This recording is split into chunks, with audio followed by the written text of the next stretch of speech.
Hello students, last class में हमने पढ़ा था कैटरैक्ट के बारे में। एक बार हम क्विकली रिवाइज कर लेते हैं। हम थे ह्यूमन आई पे, human I and the colourful world.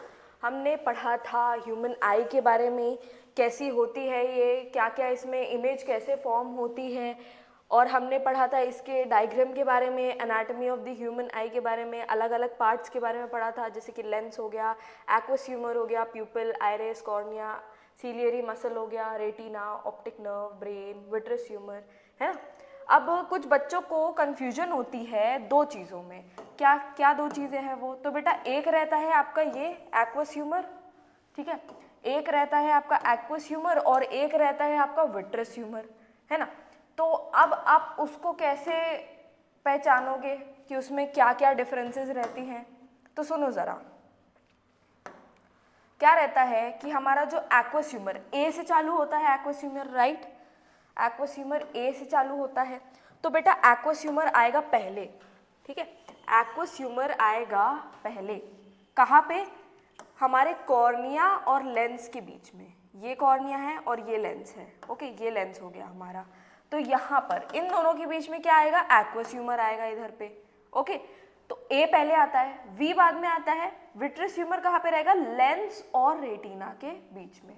तो ऐसे याद रख सकते हो, ठीक है। लेंस के पहले एक्वस ह्यूमर, लेंस के बाद विट्रस ह्यूमर, वी बाद में आता है, तो ऐसे। अच्छा,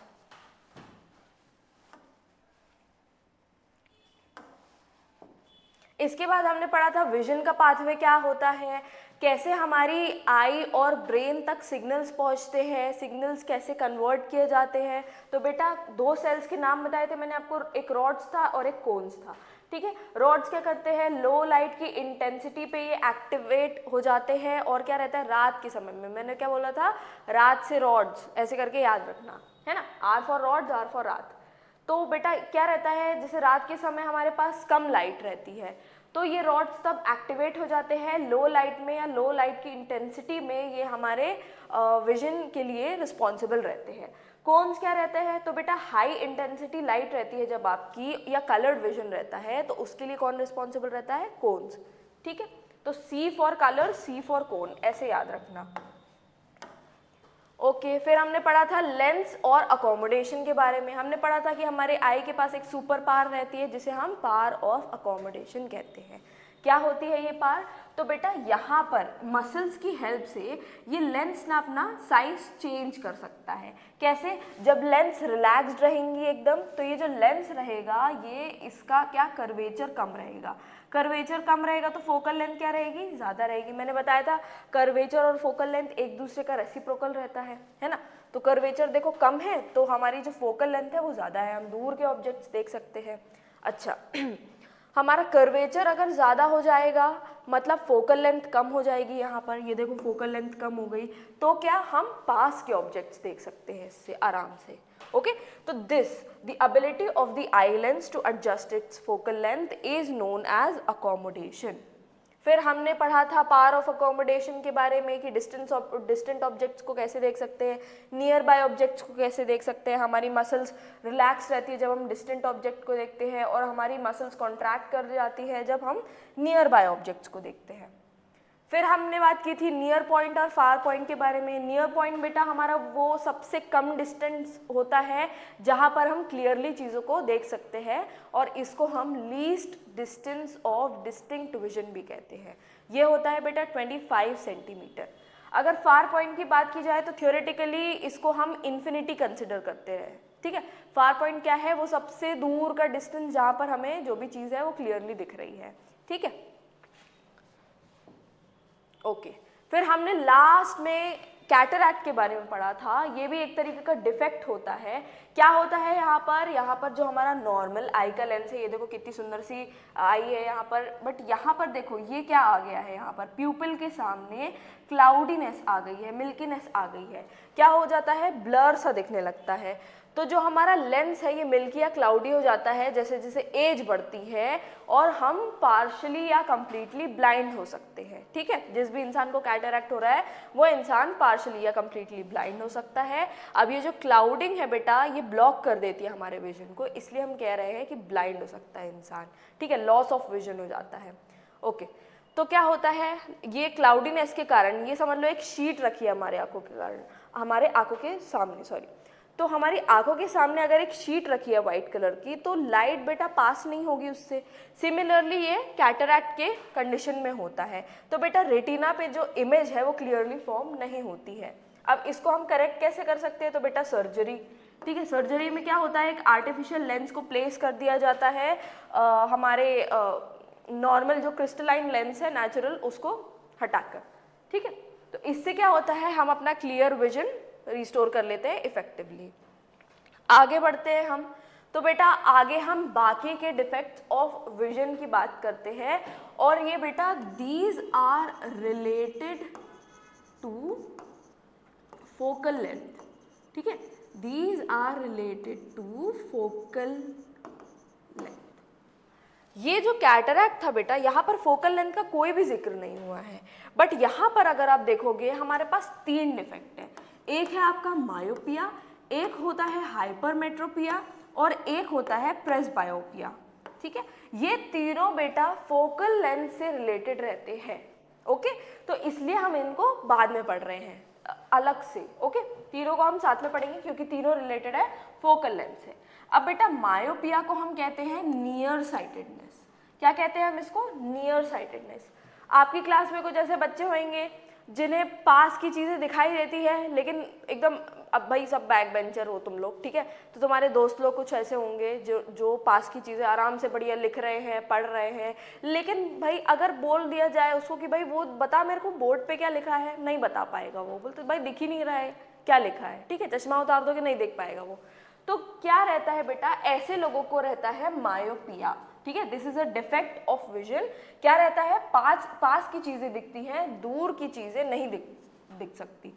तो बोला है the person can see near by objects, कैसा, clearly, but can not see distinct objects distinctly, ठीक है। डिस्टिंक्ट और डिस्टिंक्टली, डिस्टेंट का मतलब दूर होता है, डिस्टिंक्टली का मतलब क्लियरली होता है, ठीक है। तो जो दूर के ऑब्जेक्ट्स रहते हैं वो ये इंसान साफ साफ नहीं देख सकता, जिसको मायोपिया रहता है, ओके।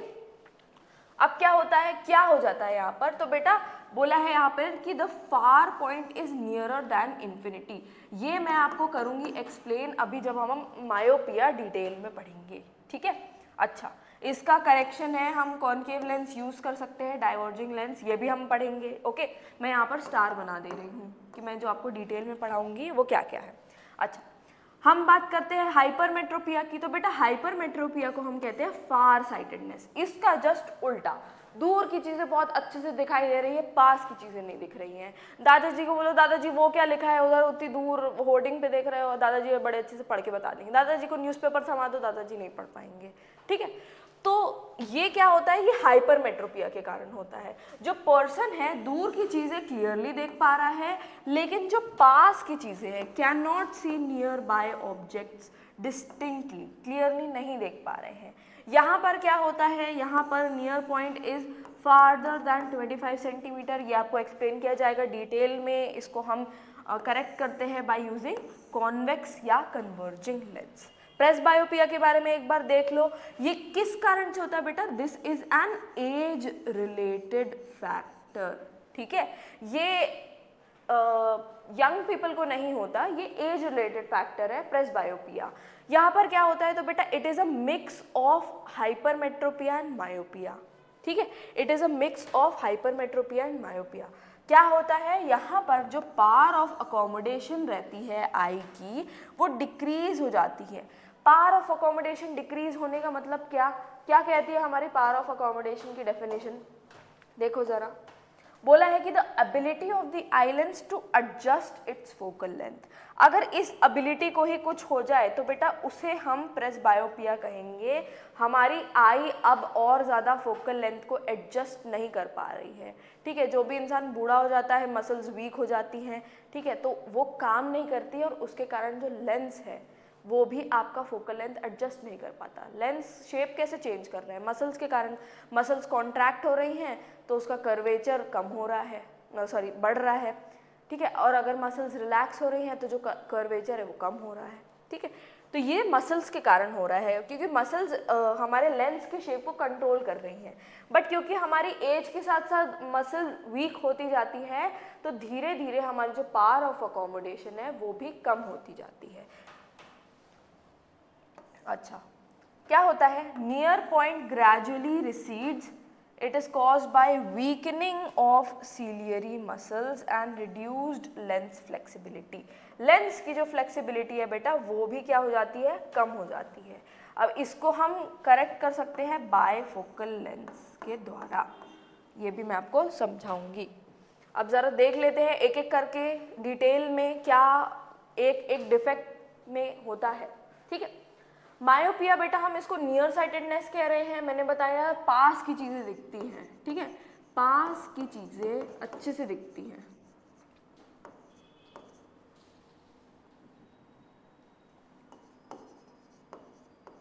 पास की चीज़ें अच्छे से दिखती हैं,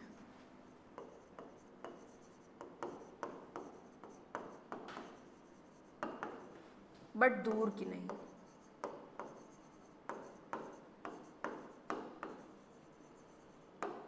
ठीक है, पास की चीज़ें अच्छे से दिखती हैं बट दूर की नहीं। बोला है can see near by objects clearly. पास के जो भी ऑब्जेक्ट्स हैं वो आपको कैसे दिख रहे हैं? अच्छे से, क्लियरली दिख रहे हैं, but can not C distant objects distinctly. ठीक है, अब क्या बोला है? बोला है ये जो फार पॉइंट रहता है किसका? मायोपिक आई का। ऐसे इंसान को जिसको मायोपिया है उसकी आई कैसी है? मायोपिक है। तो उसका बेटा जो फार पॉइंट क्या रहता है? हम इन्फिनिटी कंसिडर करते हैं। ठीक है, फार पॉइंट को हम इन्फिनिटी कंसिडर करते हैं। तो बोला है ये जो फार पॉइंट है ना बेटा, it is nearer then infinity. Image of the, इसको एक काम करो, इसको डायग्राम से समझो।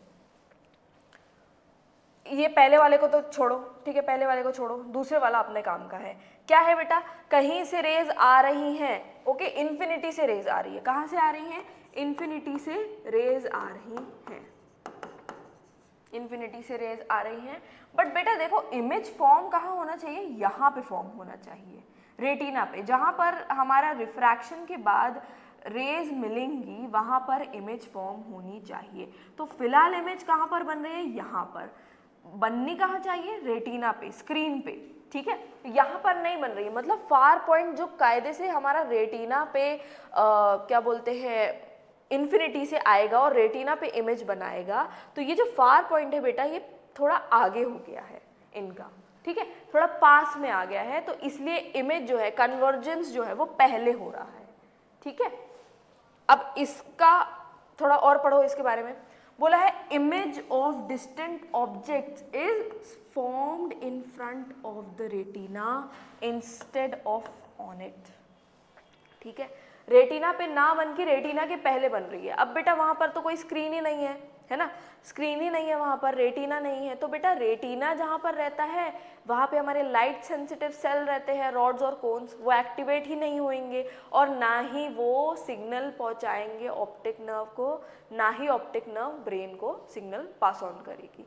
ठीक है, जब when there is no image formation on the retina, light sensitive cells will not get activated, ना ही वो हमारे ऑप्टिक नर्व्स को सिग्नल्स पास ऑन करेंगी और ना ही वो ब्रेन को पहुंचाएगा। ठीक है, आई को पता ही नहीं इमेज बन रही है, धुंधली सी बनेगी या पता ही नहीं कुछ हो रहा है कि नहीं। ओके, अब इसके कॉजेज क्या रहते हैं बेटा? तो इसका एक कॉज रहता है कि excessive curvature of the eye lens. ठीक है, हमारा जो आई लेंस रहता है वो क्या बहुत ज़्यादा ही कर्व्ड हो जाता है। अब बेटा मैंने तुम्हें बताया था कि जब कर्वेचर बढ़ाओगे, समझ लो ये हमने कर्वेचर बढ़ा दिया, तो जो हमारी फोकल लेंथ है वो कम हो जाएगी, फोकल लेंथ है वो कम हो जाएगी। हमने पढ़ा था कि बेटा जब हमारी जो रेज है वो इन्फिनिटी से आएंगी, लाइट वाले चैप्टर में पढ़ा था, जब रेज इन्फिनिटी से आती हैं तो रिफ्रैक्शन के बाद they meet at the focus. ठीक है, they meet at the focus. अब यहाँ पर देखो इन्फिनिटी से रेज आ रही हैं, ठीक है, हमारा जो कर्वेचर है लेंस का वो बढ़ गया, लेंस जो हमारा है वो मोटा हो गया है। ठीक है, मोटा हो गया है, कर्वेचर बढ़ गया है, मतलब फोकल लेंथ कम हो गई है। पहले फोकल लेंथ यहाँ पर आ रही थी रेटिना पे डायरेक्ट, ठीक है। तो फोकल लेंथ जब रेटिना पे आ रही थी तो इमेज भी कहाँ पे बन रही थी, रेटिना पे। क्यों? क्योंकि इन्फिनिटी से जो रेज आती है रिफ्रैक्शन के बाद फोकस पे पड़ती हैं, इमेज बनाती है, ठीक है। अब यहाँ पर क्या हो रहा है बेटा, हमने क्या बोला, कर्वेचर बढ़ गया है तो फोकल लेंथ कम हो गई है। तो देखो फोकल लेंथ अब यहाँ पर आ गई है, ठीक है, पहले यहाँ पे थी अब यहाँ पर आ गई है। तो अब क्या हो गया है, ये फोकल लेंथ जो हो गई है यहाँ पर हमारी इमेज का फॉर्मेशन हो रहा है। पहले इतनी फोकल लेंथ थी अब इतनी हो गई है, ठीक है। तो इमेज का फॉर्मेशन रेटिना के पहले हो रहा है। और देखते हैं, तो एक तो बेटा रीजन ये हो गया कि हमारा आई लेंस का कर्वेचर बढ़ गया है। दूसरा रीजन क्या हो सकता है बेटा, दूसरा रीजन हो सकता है कि ये जो हमारा रेटिना है ना, ये स्क्रीन पीछे चली गई हो, ठीक है। कैसे? Elongation of the eye ball. क्या बोला है? Elongation of the eye ball. तो बोला है भाई आपकी जो इमेज है, ठीक है, इमेज है वो ऐसे बन रही है, ये समझ लो भाई मेरी आँख को ऐसा होना चाहिए था, ठीक है, आँख को मेरा ऐसा होना चाहिए था,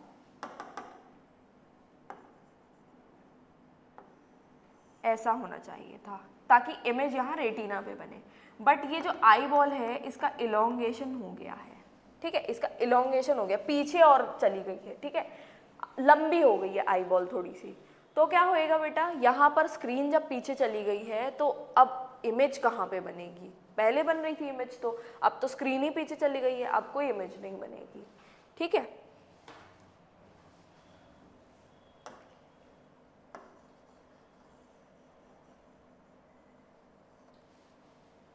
ओके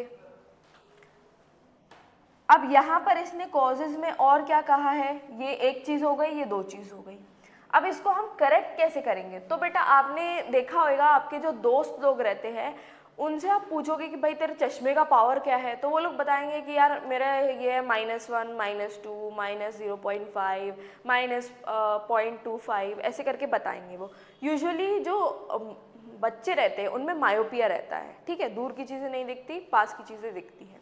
ओके तो इनका जो पार रहता है ये माइनस में रहता है। क्यों रहता है, थोड़ा सा याद करो, मैंने कुछ बताया था तुम लोग को लाइट वाले चैप्टर में, मैंने एक्सप्लेन किया था कि ये जो हमारा लेंस रहता है, ठीक है, ये जो हमारा लेंस रहता है दो टाइप के रहते हैं, ठीक है, एक कॉन्वेक्स और एक कॉनकेव।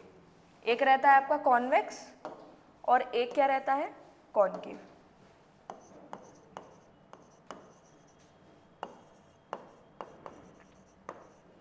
ठीक है, एक कॉन्वेक्स और एक कॉनकेव। अब सुनो जरा, ये जो कॉन्वेक्स लेंस है, मैंने याद बोला था, मैंने याद रखना है इसको कि कॉन्वेक्स लेंस की जो फोकल लेंथ रहती है वो पॉजिटिव रहती है और कॉनकेव लेंस की जो फोकल लेंथ रहती है वो नेगेटिव रहती है। याद करने का मैंने तरीका भी बताया था कि भाई अगर तुम केव के अंदर चले जाओ तो लाइट नहीं आती, वहाँ पे अंधेरा रहता है, ठीक है, नेगेटिव, नो लाइट, ठीक है, तो ऐसे याद रखने को मैंने बताया था। तो फोकल लेंथ यहाँ की ऑटोमेटिकली पॉजिटिव हो जाएगी, यहाँ की तो मैंने बताया ही था कि ये नेगेटिव रहती है, ठीक है। अब बेटा पावर और फोकल लेंथ के बीच में क्या रिलेशन रहता है, ये रिलेशन रहता है, रेसिप्रोकल रहते हैं दोनों एक दूसरे का। तो बेटा अगर ये पॉजिटिव रहेगी तो ये भी पॉजिटिव रहेगी, ठीक है, इसको अगर तुम बढ़ाओगे ये पावर कम होएगी, ठीक है, ये रेसिप्रोकल रिलेशन रहता है। बट बेटा जो इसका साइन रहेगा वो तो इसको भी आएगा, सेम साइन पावर को भी मिलेगा जो इसका फोकल लेंथ का रहेगा, है ना। तो देखो जरा, ये पार का इसका साइन हो गया पॉजिटिव और इसकी पार का साइन हो गया नेगेटिव। क्या हो गया, ये हो गया नेगेटिव। तो बेटा जो बच्चे आपसे बोलते हैं कि भाई मेरे चश्मे का पार माइनस ये है, उनको कौन सा लेंस लगा है बेटा, कॉनकेव लेंस लगा है, ठीक है। अब मायोपिया में जरा देख लो, हम इसको करेक्ट कैसे करते हैं मायोपिया को, तो हम यूज करते हैं बेटा कॉनकेव लेंस या डाइवर्जिंग लेंस, ठीक है। मैंने बताया था कॉनकेव लेंस का जो नेचर रहता है डाइवर्जिंग रहता है, जब लाइट इस पे फॉल होती है तो ये लाइट को फैला देता है रिफ्रैक्शन के बाद, इसका मतलब होता है डाइवर्जिंग। अच्छा, lens of suitable focal length, ठीक है, हम एक सूटेबल फोकल लेंथ का कॉनकेव या डाइवर्जिंग लेंस लेंगे, ये क्या करेगा तो समझो जरा इसको डायग्राम से। हमारी जो इमेज थी कहाँ पे फॉर्म हो रही थी, रेटिना के पहले फॉर्म हो रही थी। हम चाहते हैं कि ये जो इमेज है ये पीछे चली जाए।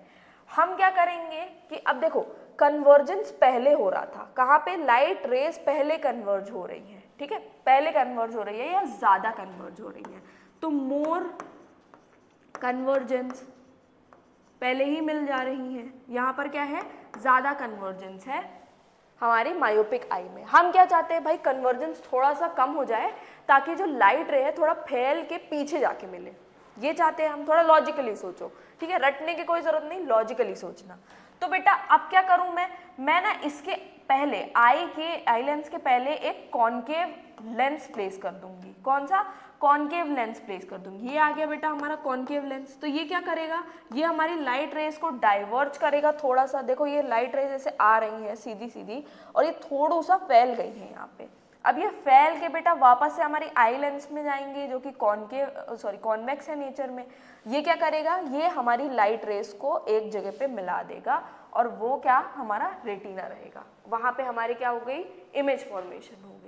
एक सूटेबल फोकल लेंथ हम इसलिए ले रहे हैं बेटा क्योंकि इट डिफर्स पीपल में, क्या कि उनका जो फोकस है, ठीक है, उनका जो फोकल लेंथ है वो कितनी आगे या पीछे किसकी है। इसलिए जब आई टेस्टिंग के लिए जाते हैं तो वो ये टेस्ट करते हैं कि फोकल लेंथ कितना आगे या पीछे, कितनी घटी या बड़ी है, ठीक है, उसके हिसाब से वो आपको उस पावर का कॉनकेव लेंस प्रिस्क्राइब करते हैं। कब, जब मायोपिया हो, ठीक है। तो हमने क्या किया, यहाँ पर एक कॉनकेव लेंस आकर हमने जो कन्वर्जेंस है उसको थोड़ा कम करने की कोशिश की। कैसे, लाइट यहाँ पर फैल जाएगी, रेज इसकी यहाँ पर, और फिर उसके बाद थोड़ी जो फैली हुई रेज रहेंगी बेटा वो थोड़ा दूर जाकर मिलेंगी। पहले जो हमारी रेज थी वो पहले ही मिल रही थी, हमने इनको फैला दिया है ताकि ये थोड़ा और मतलब क्या बोले हम इसको, रिफ्रैक्शन में थोड़ा और क्या बोलते हैं, देरी ले, ठीक है, मिलने में थोड़ा और देरी हो उन्हें। अब जरा पढ़ लेते हैं।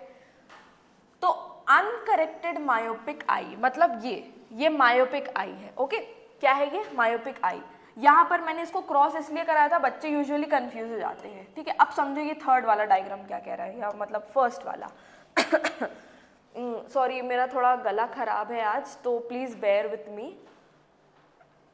हाँ, तो देखो मैंने ये बताया था ये मायोपिक आई है, इसका जो फोकल लेंथ है वो कम हो जाती है क्योंकि कर्वेचर बढ़ जाता है, ठीक है। हमारा क्या हो रहा था, कर्वेचर बढ़ रहा था, इसलिए फोकल लेंथ कम हो रही थी और पहले ही ऑब्जेक्ट फॉर्म हो जा रहा था रेटिना के, ठीक।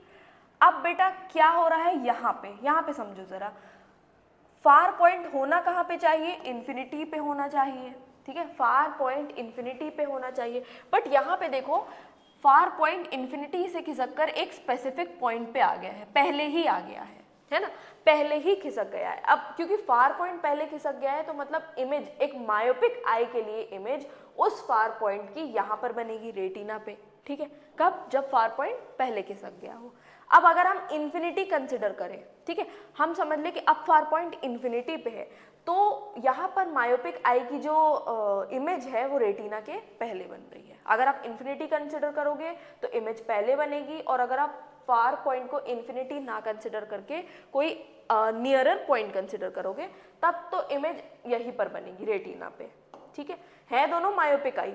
हम कंसिडर क्या कर रहे हैं कि फार पॉइंट हमारा इन्फिनिटी पे है या नियरर पॉइंट पे है जहाँ पर एक तरीके से इमेज रेटिना पे बन रही है, ठीक है दोनों मायोपिक आई। तो ये वाला मैं इसलिए नहीं कराया क्योंकि बच्चे यूजुअली कंफ्यूज हो जाते हैं। अब मैंने ये दोनों कराकर ये कराया हो तो ये आपको समझ में आ गया होगा। अगर कोई डाउट्स है, comment section is open for all, है ना, तो वहाँ पर मुझसे ज़रूर पूछना। तो बेटा अनकरेक्टेड मायोपिक आई, देखो ये मायोपिक आई है, ये मायोपिक आई है। अभी हमने इसको कोई लेंस वगैरह नहीं लगाया है इसके सामने, जैसी है ये वैसी ही है, अनकरेक्टेड।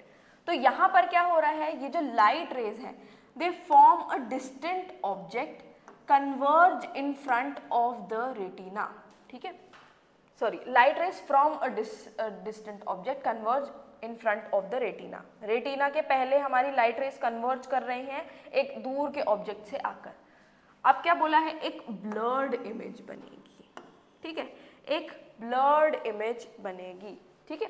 तो हो सकता है भाई तुम्हारे कोई ऐसा दोस्त है जिसको मायोपिया हो, है ना, अब वो बोल देगा सामने देखकर बता कौन सी टीचर आ रहे हैं, तो भाई आ रही थी मैम, बोल दिया सर, ठीक है, आ रही थी मैम, बोल दिया सर आ रहे हैं, तो अच्छा उसको सबसे पड़ेगी है, सर आ रहे हैं, दिख नहीं रहा तुझे तो नहीं दिख रहा है, एक्चुअली उस बच्चे को ब्लर दिख रहा है, ठीक है, काफ़ी ज़्यादा ब्लर दिख रहा है। डिपेंड करता है बेटा उसकी जो फोकल लेंथ है उसमें कितना इफेक्ट आया है। अगर बहुत ज़्यादा ही ड्रास्टिक चेंज आया है फोकल लेंथ में तो जो ब्लर्डनेस है या ब्लरीनेस है वो बहुत ज़्यादा रहेगी, ठीक है।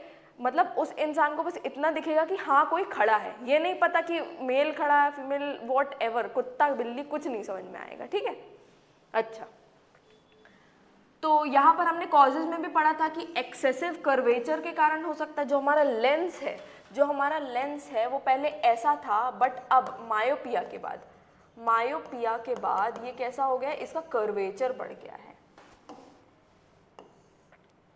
इसका कर्वेचर बढ़ गया है,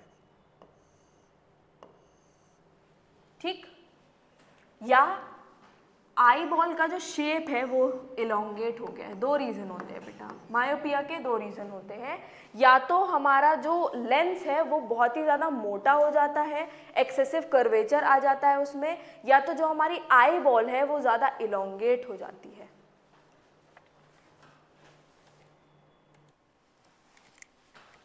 अब इसके करेक्शन के बारे में देखो ज़रा, करेक्शन हम किससे कर रहे हैं, कॉनकेव लेंस से कर रहे हैं बेटा, ओके, किससे, कॉनकेव लेंस से। इसको बस बहुत अच्छे से याद रखना, ओके। तुम कैसे याद रखते हो, अपने दोस्त का एग्जाम्पल कंसिडर कर लेना, उसकी पार जो रहती है चश्मे की वो माइनस में रहती है, वो पास का देख पाता है, दूर का नहीं देख पाता है, ऐसे करके उसको याद रखना। जिसकी पार माइनस में रहेगी मतलब उसकी फोकल लेंथ भी माइनस में रहेगी, वो किसकी रहती है, कॉनकेव लेंस की, ठीक है। कॉनकेव लेंस का नेचर कैसा रहता है, डाइवर्जिंग, ये तो तुम लोग को याद होगा बहुत अच्छे से, ओके। तो ये जो हमारा कॉनकेव या डाइवर्जिंग लेंस रहता है ये क्या करता है बेटा, it diverges incoming rays before, ठीक है, it diverges incoming rays before they enter the eye, ठीक है। आई में एंटर करने से पहले ये रेज को दूर दूर की तरफ डाइवर्ज कर देता है। आई में जैसे ही ये रेज एंटर करती हैं तो ये क्या होता है, इससे they enter the eye shifting the focal point back onto the retina। इससे क्या होता है, जो हमारा फोकस रहता है वो वापस रेटिना पे आ जाता है। कैसे, हमने लेंस लगा दिया, डाइवर्ज हुई लाइट, फोकस और पीछे की तरफ खिसक गया, ठीक है। अब क्या होएगा, ये हमारा डिस्टिंक्ट विजन रिस्टोर कर देगा, ठीक है। अच्छा, तो ये था हमारा सबसे पहला आई डिफेक्ट, दैट वाज मायोपिया। इसके रिगार्डिंग जो भी डाउट्स है बेटा प्लीज कमेंट सेक्शन में पूछना, ऐसे नहीं करना कि तुम्हारे मन में डाउट है तुम पूछ नहीं रहे हो, comment section is open for you all. And one more thing कि इसके आगे के जितने भी वीडियोस रहेंगे इंक्लूडिंग दिस वन, ठीक है, इंक्लूडिंग दिस लेक्चर, इसके आगे के जितने भी वीडियोस रहेंगे that will be available in our app Asati classes. आप चाहे एंड्रॉयड यूज़र हो चाहे iOS यूज़र हो, you can download it from your play store, app store respectively. और क्या होएगा बेटा, इसमें आपको इसके पहले के जितने भी लेक्चर्स हैं वो भी अवेलेबल रहेंगे। हमने लाइफ प्रोसेसेस कर चुका है, हमने लाइट वाला चैप्टर कर चुका है, हमने केमिस्ट्री का फर्स्ट चैप्टर कर चुका है that is chemical reaction and equation, ठीक है। और हमारा एसिड बेसिस एंड सॉल्ट भी अभी चल रहा है साइमल्टेनियसली इसके साथ साथ। तो वो सारे लेक्चर्स बेटा आपको चैप्टर वाइज टॉपिक वाइज मिल जाएंगे। वहाँ पर आप जाओगे ऐप में, आपको क्लास 10th वाला जो सेक्शन मिलेगा वहाँ पर आप साइंस के सेक्शन में जाकर ये सब डिस्कवर कर सकते हो। तो आप ऐप डाउनलोड कर लो और वहाँ से बढ़िया पढ़ो, ठीक है।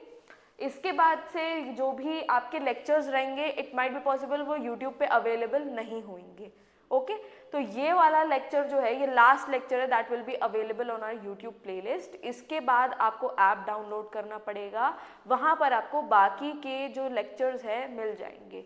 ऐप का नाम है Asati classes, okay. Let's continue. ये था हमने पढ़ा मायोपिया के बारे में। अब हम आते हैं बेटा हाइपरमेट्रोपिया के बारे में, जिसे हम कह रहे हैं फार साइटेडनेस। फार साइटेडनेस से क्या तात्पर्य है, तो बेटा दूर की चीजें दिख रही हैं, दूर की चीजें दिख रही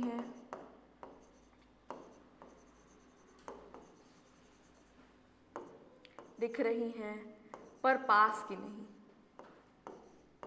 उल्टा, पर पास की नहीं।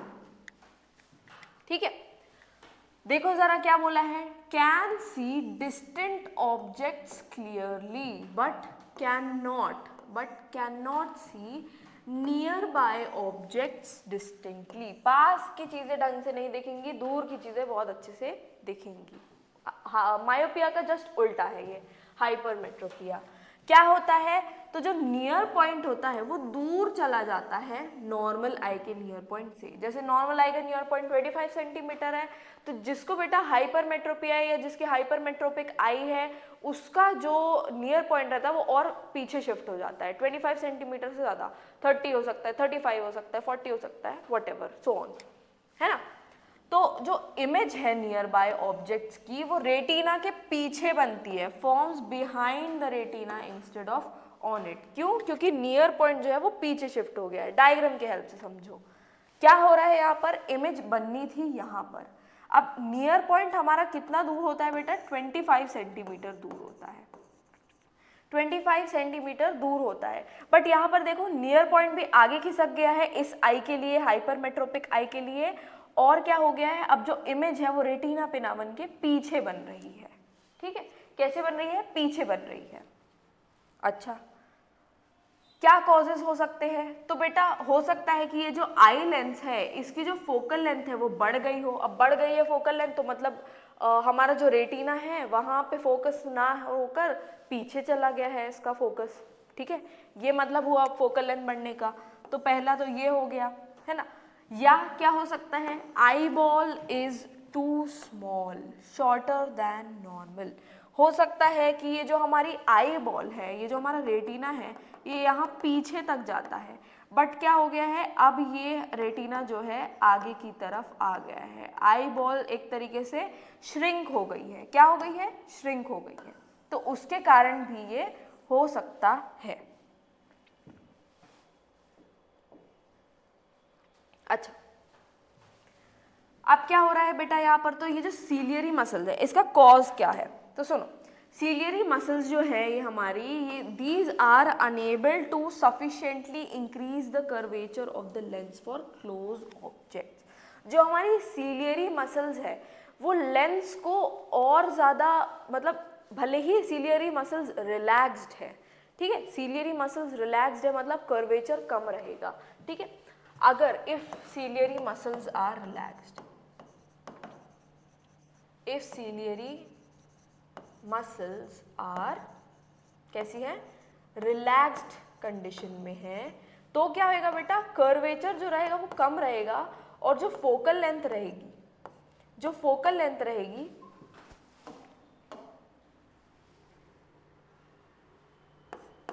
वो ज़्यादा रहेगी, है ना। जो फोकल लेंथ रहेगी वो ज़्यादा रहेगी। हमने यहाँ पर क्या पढ़ा था, देखो ज़रा, यहाँ पर जो नियर बाय ऑब्जेक्ट रहता है क्या होता है, सीलियरी मसल कॉन्ट्रैक्ट करती है, आई लेंस थिक हो जाता है, फोकल लेंथ कम हो जाती है और नियर बाय ऑब्जेक्ट को क्लियरली देख सकते हैं। डिस्टेंट ऑब्जेक्ट के लिए क्या, हमारी सीलियरी मसल्स रिलैक्स कर रही हैं, आई लेंस जो है थिन हो गया है, फोकल लेंथ बढ़ गई है, हम डिस्टेंट ऑब्जेक्ट्स को क्लियरली देख पा रहे हैं, है ना।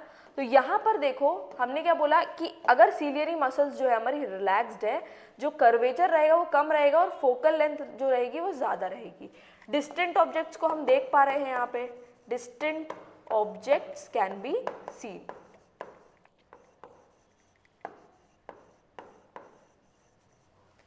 लेकिन लेकिन लेकिन लेकिन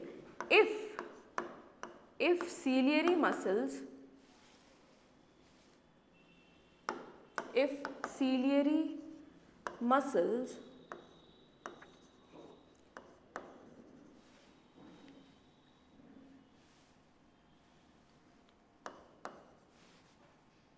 cannot, if ciliary muscles cannot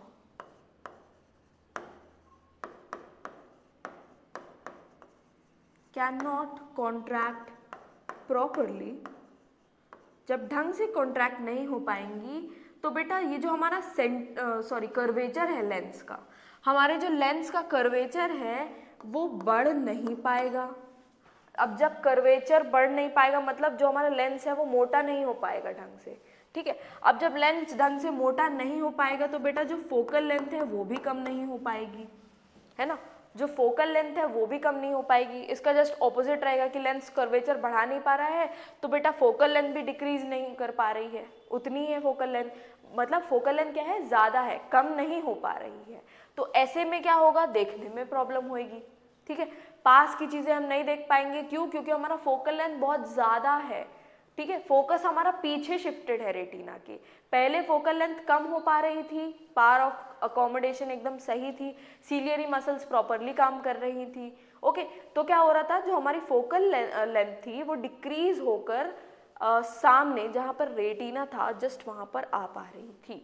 but क्योंकि अब सीलियरी मसल्स प्रॉपरली काम नहीं कर रही हैं, लेंस हमारा क्या बोलते हैं कर्वेचर कम नहीं कर पा रहा है, क्योंकि वो कॉन्ट्रैक्ट ढंग से नहीं कर रही है, कौन, सीलियरी मसल्स। तो अब जो फोकल लेंथ है वो भी क्या, कम नहीं हो पाएगी, ओके, बढ़ी हुई आएगी। तो जो इमेज है वो रेटिना के पीछे बनेगी। अब देखो ज़रा आगे हम चलते हैं, ये तो मैंने आपको समझा दिया था। यहाँ पर क्या हो रहा है बेटा, जो एक तरीके से आप समझ लो कि यहाँ पर देखो डाइवर्जेंस ज़्यादा हो रहा है, रेज बहुत ज़्यादा फैल रही हैं यहाँ पर रिफ्रैक्शन के बाद, और फिर देखो फैल रही है तो मतलब पीछे जाकर मिलेंगी, ठीक है। थोड़ा फैल रही है मतलब थोड़ा दूर जाकर मिलेंगी, ये हुआ है। अगर पहले बेटा पहले ही कन्वर्ज हो जाती रेस हमारी तो पहले मिल जाती, लेकिन यहाँ पर क्या है, डाइवर्ज होकर थोड़ा पीछे मिल रही है, ओके। तो यहाँ पर डाइवर्जेंस कैसा है, मोर, या हम कह सकते हैं, यहाँ पर हमने क्या कहा था मायोपिया के केस में, मायोपिया के केस में हमने कहा था मोर कन्वर्जेंस, तो यहाँ पर हम कह दे रहे हैं लेस कन्वर्जेंस, ठीक है, लेस कन्वर्जेंस। यहाँ पर क्या हो रहा है, कन्वर्ज कम कर रही है, ये हम समझने के लिए बस लिख रहे हैं लेस कन्वर्जेंस मोर कन्वर्जेंस, एग्जाम वगैरह में नहीं लिख के आना। अब सुनो, एक अनकरेक्टेड हाइपरमेट्रोपिक आई के बारे में जरा पढ़ते हैं। ऐसी आई जिसको भाई क्या है, हाइपरमेट्रोपिया है और इसको अभी तक करेक्ट नहीं किया गया है। तो क्या हो रहा है, यहाँ पर लाइट रेज आ रही हैं एक नियर बाय ऑब्जेक्ट से और कन्वर्ज कर रही हैं कहाँ पे बेटा, बिहाइंड द रेटिना, रेटिना के पीछे कन्वर्ज कर रही हैं इंस्टेड ऑफ ऑन इट। क्या होएगा इससे, it causes blurred near vision, ठीक है। जो पास की चीजें रहेंगी वो धुंधली दिखाई देंगी, ठीक है, भले ही वो हमारे 25 सेंटीमीटर पे ही क्यों ना हो, ओके। अच्छा, अब क्या हो सकता है, बोला है the eye ball is too short और the focal length of the lens is too long. इसके दो कॉजेज दिए हैं, या तो भाई आई बॉल छोटी हो गई हो या तो फोकल लेंथ बड़ी हुई हो, ठीक है। ये मैंने बताया था, फोकल लेंथ बड़ी हुई होगी तो पीछे बनेगा, फोकस कहाँ, पीछे शिफ्ट हो गया रेटिना के, ओके। अब एक बार करेक्शन से पहले एक बार और थोड़ा कॉजेस को देख ले रहे हैं। क्या, हमारा आई लेंथ ज़्यादा बड़ा है, ठीक है, लॉन्ग फोकल लेंथ है, यह हमने अभी पढ़ा था, और दूसरा क्या है, आई बॉल हमारी शॉर्ट हो गई है। सीलियरी मसल्स जो है they are unable to sufficiently increase the curvature, curvature बढ़ नहीं पा रहा है, लेंस हमारा पहले थिन था, अब इसका कर्वेचर हम बढ़ा रहे हैं, ये बढ़ नहीं पा रहा है सीलियरी मसल्स के कारण, क्योंकि मसल्स ढंग से कॉन्ट्रैक्ट नहीं हो पा रही होंगी, है ना। अब कर्वेचर नहीं बढ़ रहा तो बेटा फोकल लेंथ भी कम नहीं होगी, तो पास के ऑब्जेक्ट्स नहीं दिखेंगे। करेक्शन क्या हो सकता है इसका, इसका करेक्शन क्या होगा, तो बेटा हम यूज करेंगे एक कॉन्वेक्स लेंस या कन्वर्जिंग लेंस। हम क्या चाह रहे हैं बेटा, अभी यहाँ पर कम कन्वर्जेंस हो रहा है, देखो अभी यहाँ पर क्या हो रहा है, कम कन्वर्जेंस हो रहा है, तो हम कन्वर्जेंस को ना उसी हमारे जो लेंस है हमारा क्या है, कॉन्वेक्स लेंस है, तो हम क्या चाहते हैं, एक और कॉन्वेक्स लेंस अगर आ जाएगा तो हो सकता है थोड़ा कन्वर्जेंस बढ़ जाएगा, पहले मीट कर जाएंगी जो रेज, ठीक है, पीछे जहाँ मीट कर रही है रेटिना के वो थोड़ा पहले मीट कर जाएंगी, रेटिना पे ही मीट करेंगी, तो इमेज फॉर्मेशन रेटिना पे होगा, ठीक है। तो क्या बोला है, correction with convex lens, a convex या converging lens is placed in front of the eye, eye के जस्ट सामने हम इस करेक्शन लेंस को प्लेस कर रहे हैं, ये यहाँ पर प्लेस कर दिया हमने आई के जस्ट सामने। अब क्या होगा, ये जो लाइट रेज है, ठीक है, converges the incoming light rays before they enter the eye. तो बेटा देखो लाइट रे यहाँ से आ रही है, ठीक है, लाइट रे यहाँ से आ रही है, तो हमने इसको क्या किया, ये वाले लेंस को यूज करके इसको कन्वर्ज कर दिया, तो अब हमें क्या लगेगा, हमारा नियर पॉइंट वापस वहीं पे चला गया जहां पर वो ऑलरेडी था, ठीक है। तो यहाँ से रेज आ रही है बट लग क्या रहा है, यहाँ से आ रही है। अब ये इन रेस को कन्वर्ज करेगा, हमारा लेंस इसे थोड़ा और कन्वर्ज करेगा और जो हमारी रेटिना है उस पे इमेज फॉर्म हो जाएगी। एन क्या है यहाँ पर बेटा, तो एन है नियर पॉइंट ऑफ हाइपरमेट्रोपिक आई और एन डैश क्या है, नियर पॉइंट ऑफ नॉर्मल आई। ठीक है, ये नॉर्मल आई का नियर पॉइंट है और ये हाइपरमेट्रोपिक आई का जो है वो क्या है, नियर पॉइंट है। मुझे ये वाला डिस्टेंस यहाँ तक करना चाहिए था। ये क्या है, ये डिस्टेंस आपका 25 सेंटीमीटर इसको बोल रहा है ये। Okay, incoming light rays, sorry, it converges the incoming light rays before they enter the eye.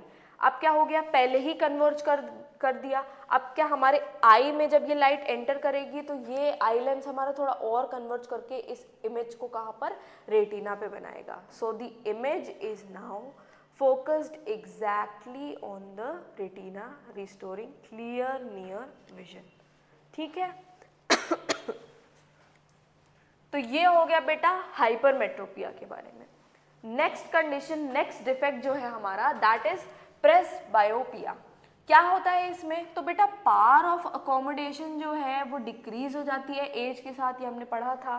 ठीक है, जब हम तीनों डिफेक्ट्स के बारे में पढ़ रहे थे साथ में, यहाँ पे सॉरी यहाँ पे ये देखो, ये एज रिलेटेड रहता है। पावर ऑफ अकोमोडेशन क्या हो रही है, डिक्रीज हो रही है एज के साथ साथ, और जो हमारा नियर पॉइंट है वो ग्रेजुअली क्या हो रहा है, रिसीड हो रहा है। अब क्यों हो रहा है ये वीकनिंग ऑफ सीलियरी मसल्स के कारण हो रहा है, और जो हमारी लेंस की फ्लेक्सिबिलिटी है वो भी क्या हो रही है, रिड्यूस हो रही है। तो एक तरीके से हम कह सकते हैं यहाँ पर भी दो कारण है। ठीक है, अब हम वापस चलते हैं जहाँ पर हम थे। ओके, तो यहाँ पर क्या है, पावर ऑफ अकोमोडेशन कम हो रही है एज के साथ साथ। अब जो नियर पॉइंट रहता है ग्रेजुअली रिसीड्स, ठीक है, मूव्स फार्दर अवे, ठीक है, और ज़्यादा दूर चला जा रहा है।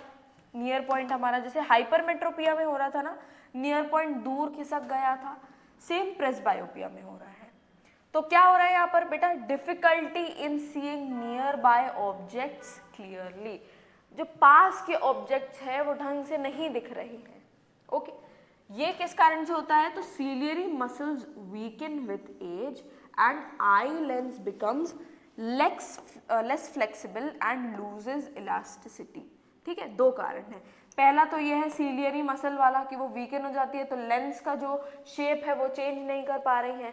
ओके, अब दूसरा क्या है, लेंस भी अपनी फ्लेक्सिबिलिटी खो देता है। यहाँ पर लेंस क्या है, लेंस अपनी फ्लेक्सिबिलिटी खो देता है, इलास्टिसिटी खो देता है, इसलिए वो क्या होता है, अपना शेप नहीं चेंज कर पा रहा। ठीक, अब क्या हो रहा है, it can not adjust focal length effectively for close objects. पास के जो ऑब्जेक्ट्स है उनकी फोकल लेंथ के लिए ये एडजस्ट नहीं कर पा रहा है। ठीक है, फोकल लेंथ जो है अपनी एडजस्ट नहीं कर पा रहा पास के ऑब्जेक्ट्स के लिए। ठीक है, तो अब सुनो जरा, आप बोलोगे फिर मेरे से कि मैम पास के ऑब्जेक्ट्स तो मायोपिया में भी नहीं दिख रहे थे, तो प्रेसबायोपिया और मायोपिया में क्या डिफरेंस हो गया। तो बेटा वहां पर रीजन कुछ और था, यहाँ पर रीजन कुछ और है। यहाँ पर सीलियरी मसल्स वीक हो गई है, लेंस ने अपनी फ्लेक्सिबिलिटी लूज कर दी है। वहां पर क्या हो रहा था बेटा कि जो हमारा लेंस है उसका कर्वेचर जो है उसमें गड़बड़ी आई। ठीक है, और जो हमारी आई बॉल है वो इलोंगेट हो गई। वो वहां पे अलग रीजन है, यहाँ पर अलग रीजन है। तो यहाँ पर क्या रहता है, कुछ ऐसे भी लोग रहते हैं जिनको दूर का दिखाई नहीं देता। यहाँ पर बेटा हम ऐसा लेंस लेंगे जो क्या है, जिसमें कॉन्वेक्स और कॉन्केव दोनों फीचर हो। ठीक है, दोनों फीचर हो।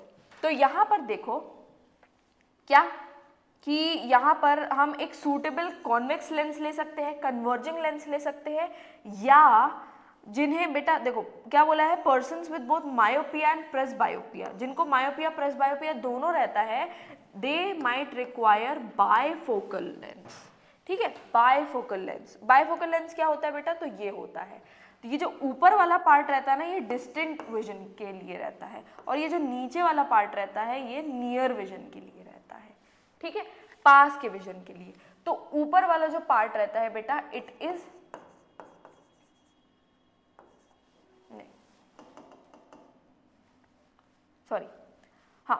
नीचे वाला क्या रहता है, नियर विजन के लिए रहता है। क्या बोला मैंने, नीचे वाला जो पार्ट रहता है it is for near vision and जो ऊपर वाला पार्ट है वो डिस्टेंट विजन के लिए रहता है। ठीक है, तो हम यहाँ पर, आप यहाँ से थोड़ा वो लगाओ कि हमने दूर की चीज़ें देखने के लिए हमने कौन सा लेंस यूज़ किया था, कॉनकेव लेंस यूज़ किया था।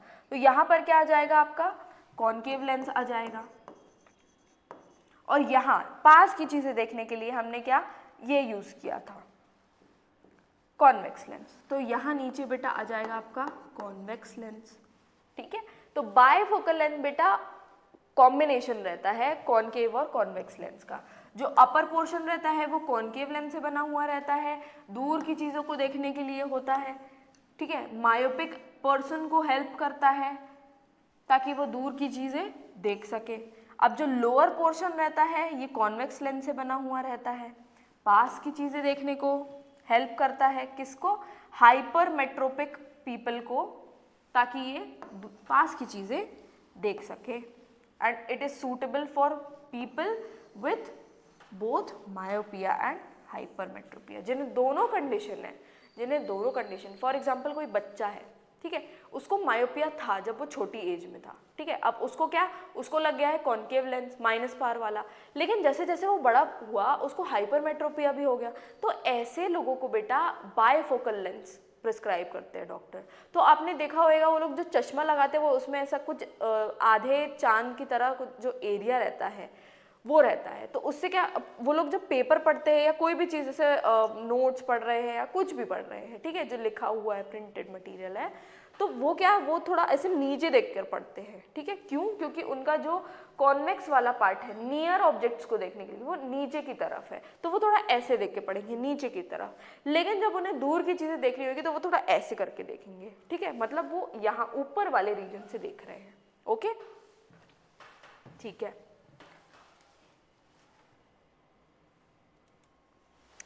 अब हम प्रिज्म के बारे में थोड़ा पढ़ते हैं। देखो, refraction of light through a prism. पहले तो समझो प्रिज्म क्या होता है। यहाँ पर देखो, व्हाट इज प्रिज्म।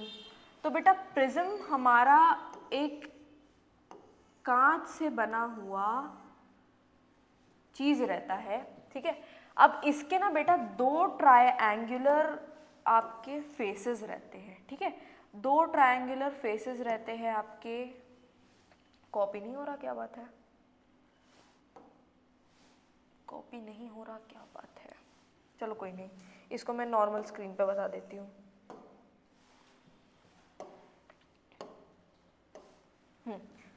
तो देखो क्या होता है यहाँ पर,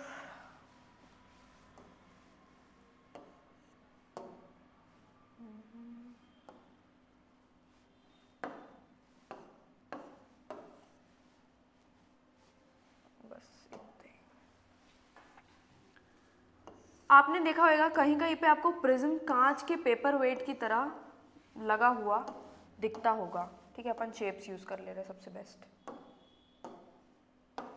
तो बेटा एक आपका ये फेस हो गया, ठीक है, एक फेस ये हो गया। अब इसको ना मैं प्रिज्म बना रही हूँ, ठीक है, आपके लिए। अगर कभी ऐसे प्रिज्म बनाने को आए तो भाई तुम भी बना सकते हो, बहुत इजी रहता है। तो बेटा दो ट्रायंगुलर हमारे पास फेसेस रहते हैं और इनको ना हम ज्वाइन कर लेंगे, इनको हम ज्वाइन कर लेंगे।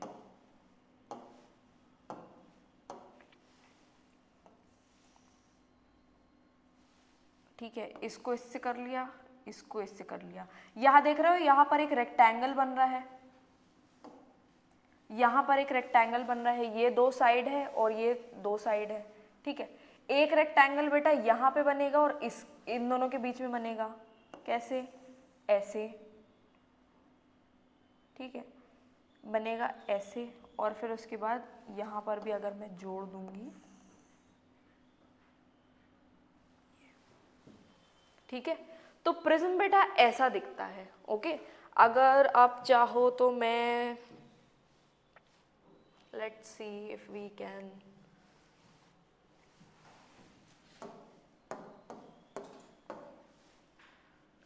ठीक है, मैं डालूंगी glass prism. Okay, I want a glass prism.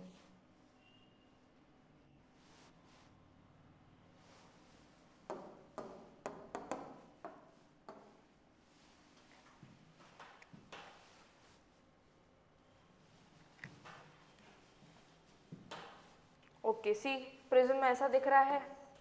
और कैसे देख सकते हो? ग्लास प्रिज्म,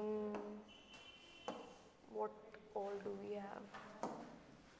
गूगल पे चलते हैं।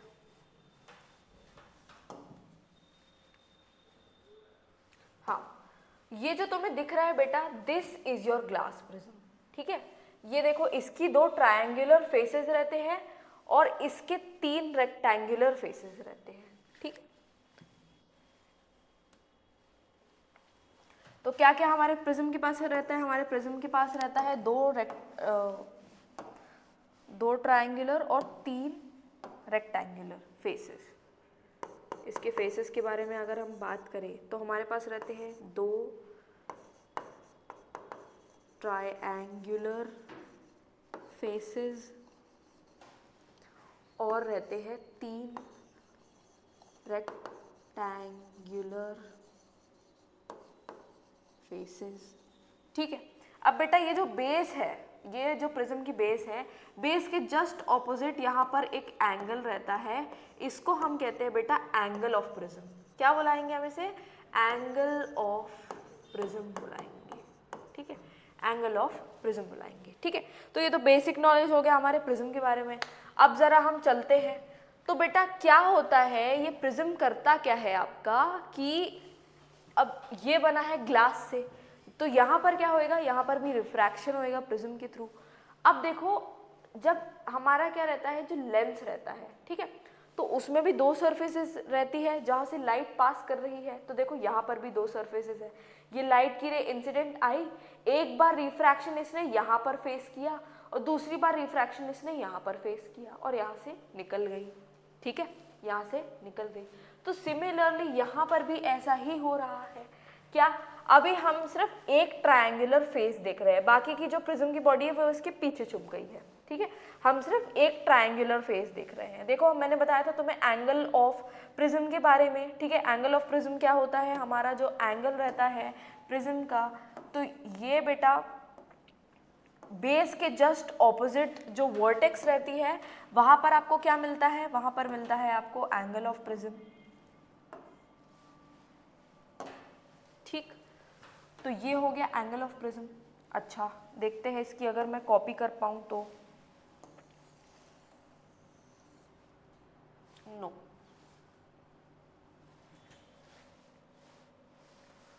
हो रहा है but I can not copy it.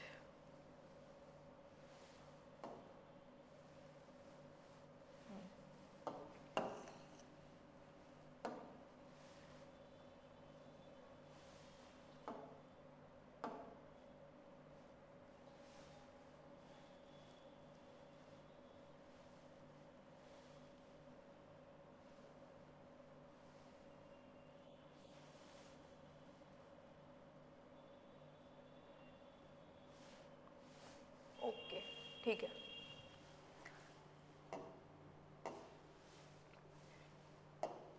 एक यहाँ पे मुझे पेज चाहिए,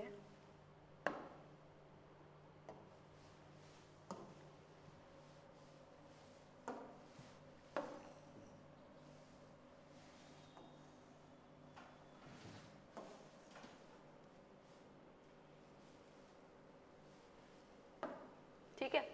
ये हो गई बेटा मेरी इमेज। अब सुनो ज़रा, यहाँ पर मैं क्या करना चाहती हूँ, देखो, ये तुम्हारा एंगल ऑफ प्रिज्म हो गया इधर पे, ठीक है। This is what? Angle of prism, ठीक है। अब यहाँ से इंसिडेंट रे आ रही है, हमने इस इंसिडेंट रे को नाम दे दिया है पी क्यू, ठीक। ये प्रिज्म का बेटा एक एज है और ये दूसरा एज है। एक एज पे लाइट इंसिडेंट है और बेटा उस एज की नॉर्मल भी रहेगी। ये देखो, ये एन एन डैश जो है ये क्या है? ये नॉर्मल है। नॉर्मल कौन सी सरफेस के? तो बेटा ए बी सरफेस है। ये देखो ए, ये बी, ये ए बी जो एज है ये इसकी नॉर्मल है। ओके, तो मैं यहाँ पर लिख दे रही हूँ आपको N N dash,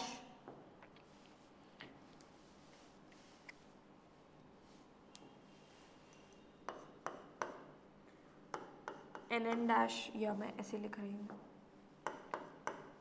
N N dash क्या है? Normal to A B surface. Normal क्या होती है? एक परपेंडिकुलर लाइन रहती है, okay, normal to A B. Similarly बेटा इस एज की भी एक नॉर्मल है जिसे हम mm डैश बोल रहे हैं, तो यहाँ पर जो हमारी mm डैश है इट इज नॉर्मल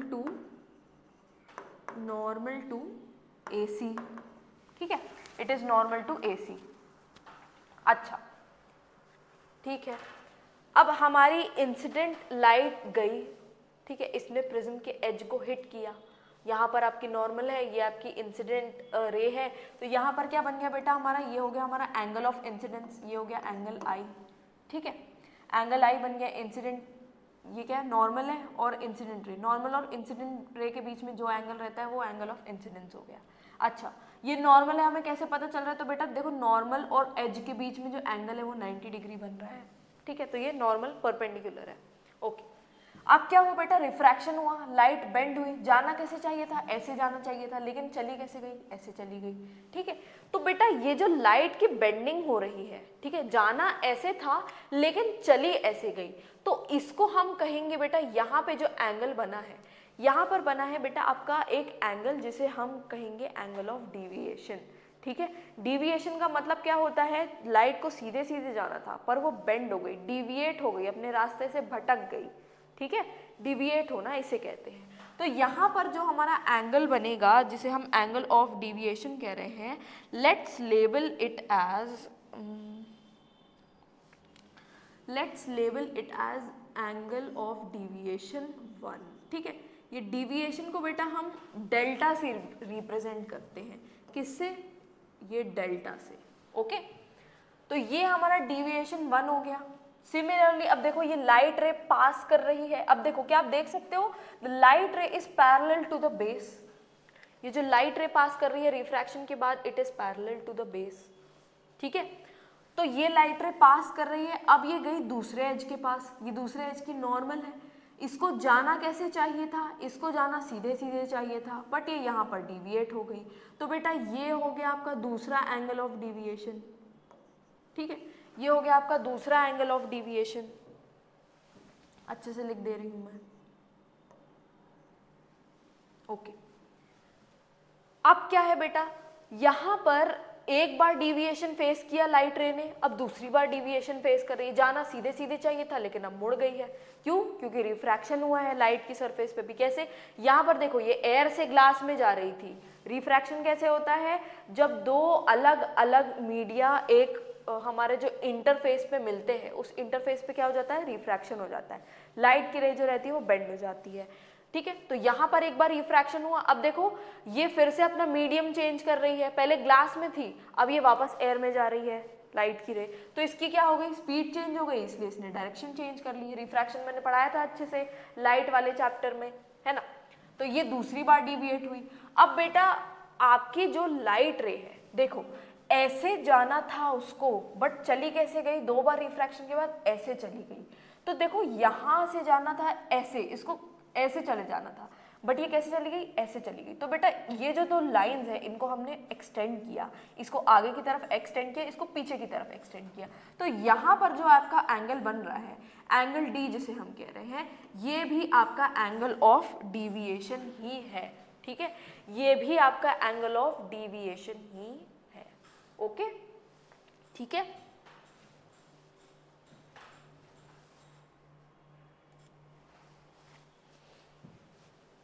तो यहां पर देखो हमारी PQ क्या थी, PQ थी हमारी इंसिडेंट रे,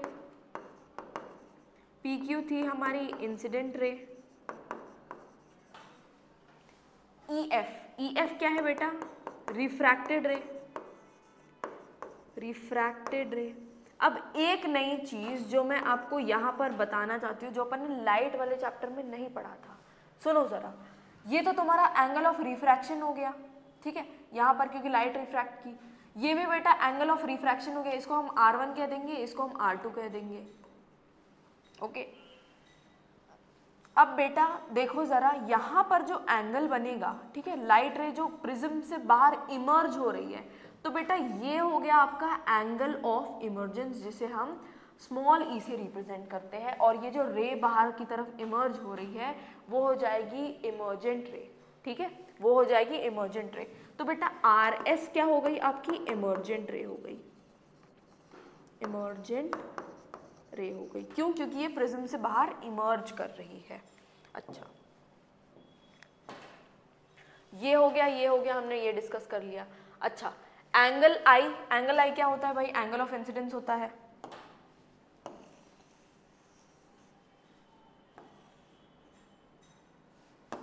हाँ, एंगल आई क्या होता है आपका? Angle of incidence.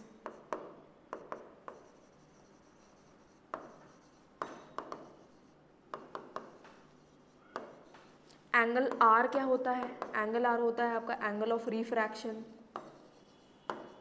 यहाँ पे रिफ्रैक्शन हो रहा है ना, इसलिए हम एंगल आर को एंगल ऑफ रिफ्रैक्शन ले रहे हैं। रिफ्लेक्शन हो रहा होता तो एंगल आर को एंगल ऑफ रिफ्लेक्शन लेते। एंगल ए बेटा होता है आपका एंगल ऑफ प्रिज्म, ठीक है। एंगल ए होता है एंगल ऑफ प्रिज्म और एंगल ई होता है एंगल ऑफ इमर्जेंस, ठीक है। एंगल ई होता है एंगल ऑफ इमर्जेंस, ठीक है। तो ये हमारे डायग्राम के सारे कंपोनेंट्स हो गए, ठीक है। ये हमारे डायग्राम के क्या हो गए? सारे कंपोनेंट्स हो गए। अब हम बेटा एक चीज पे आते हैं। हमारे पास ना एक चीज है, क्या है? बोलते हैं कि एंगल ऑफ डिविएशन जो रहता है ना, अगर उसमें हम एंगल ऑफ प्रिज्म ऐड कर दें तो वो बराबर हो जाता है एंगल ऑफ इंसिडेंस के और एंगल ऑफ इमर्जेंस के, ठीक है। एंगल ऑफ इंसिडेंस के और एंगल ऑफ इमर्जेंस के, ठीक है। ये बोला जा रहा है, ये चीज बोली जा रही है।